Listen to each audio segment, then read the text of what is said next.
Grand Rising, and today is July 29th. And I woke up super emotional this morning. Last night, I found out some horrible things about my childhood past, and that's going to be not mentioned for the moment. Spirit needs me to keep my alignment, and we'll focus on the good parts for now. And later on, I will see some healers. My soul tribe family will help me heal from that traumatic experience as a child. With that being said, the dream that I had, my mom was in a wheelchair. We went to Dunkin' Donuts to buy 66 donuts, and I ate 3 of them. She was a little upset because the donuts were for the party, and it had to be exactly 66 donuts. 66 represents the divine feminine, the divine feminine. And I went back inside the store, bought the donuts. There was a lady that was there that had invited me to her house party. And they had a backyard pool and then a side yard pool. The father of Stefan was there doing a barbecue, smoking a cheap cigar. I was sitting down high up on some kind of platform thing that I couldn't get down from. One of my past ex-lovers, booty call, how you would say,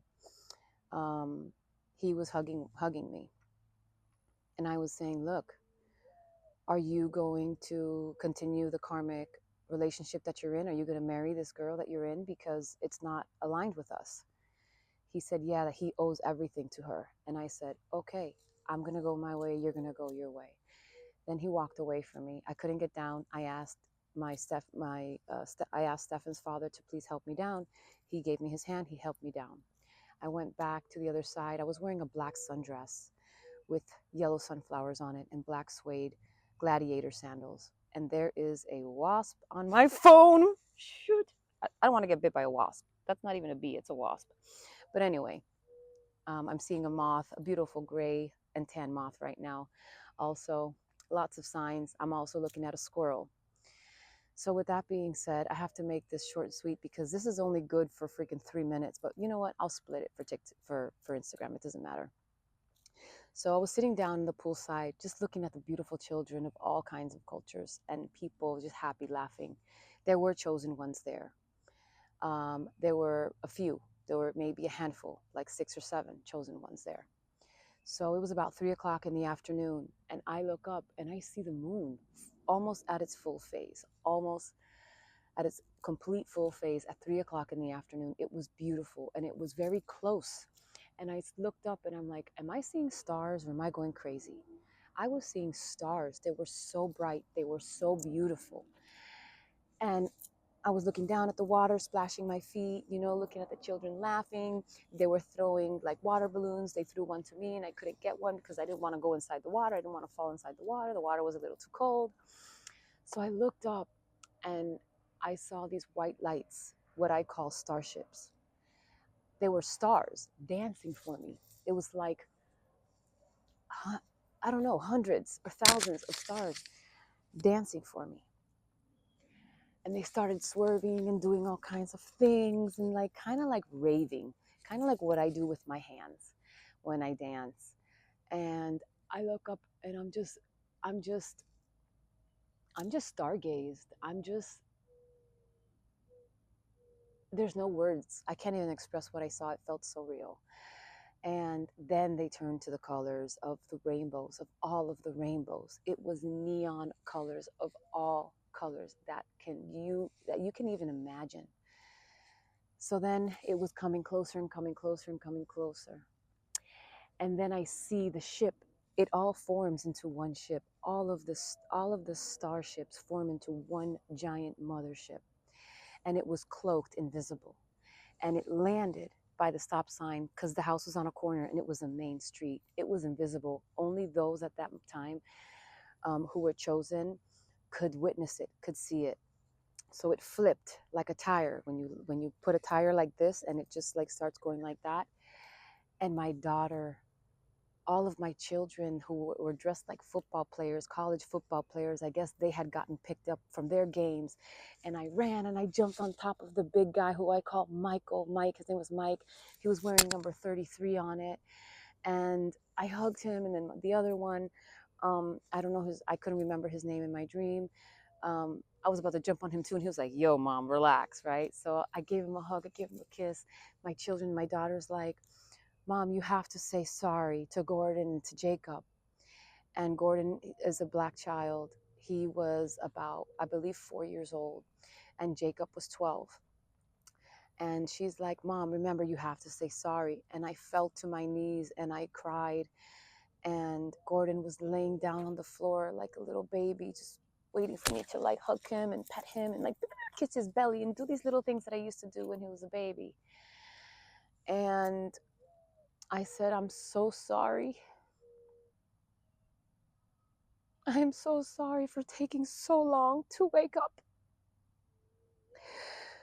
But I'm here now. I am awake now. And I'm ready to go home. I'm ready to go home." And that doesn't mean what you think it means. It doesn't mean that I'm going up in a spaceship and I'm going to heaven, because we're not incarnating anymore. Home means that spirit is going to be fully home with me in this vessel 100% very soon.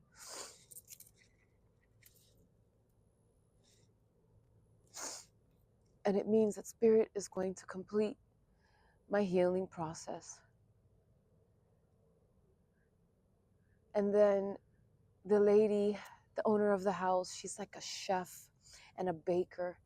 And she came running and she's like, "Oh my God, we're coming home. Yes. Oh, this is such a beautiful moment. I was waiting for this all my life. And I'm here like the last one standing, like, save Israel for last. I am Yisrael. And I am the last. So the first shall be last and the last will be first. Or the last will be first and the first will be last." I'm ready. I'm ready for what Source, God, universe, I'm ready for what my star seeds have for me. I'm ready for what my flame family, my soul tribe has for me. And I'm ready to give that back to those who deserve it, to those who have been waiting for my ascension, for my wake up. And I thought that I'd share this with you guys because it was such a beautiful experience. And it's a prophetic dream. And I have nothing to hide. This is my story. This is Gianna Aurelia Belmares' story. And my mother has been in my dreams for the past 3 nights. And she has been channeling tarot readers and channelers, and the things that they say are to the T. And this is my mother. I carry her on my sleeve. I love you, Mommy. I love you, Papa. I love you, great-grandfather, grandfather, grandmother, all of my flame-born children, the ones who were silenced and shunned just like I was, the ones who were kidnapped and raised in other false kinghoods families, timeline after timeline. I love you.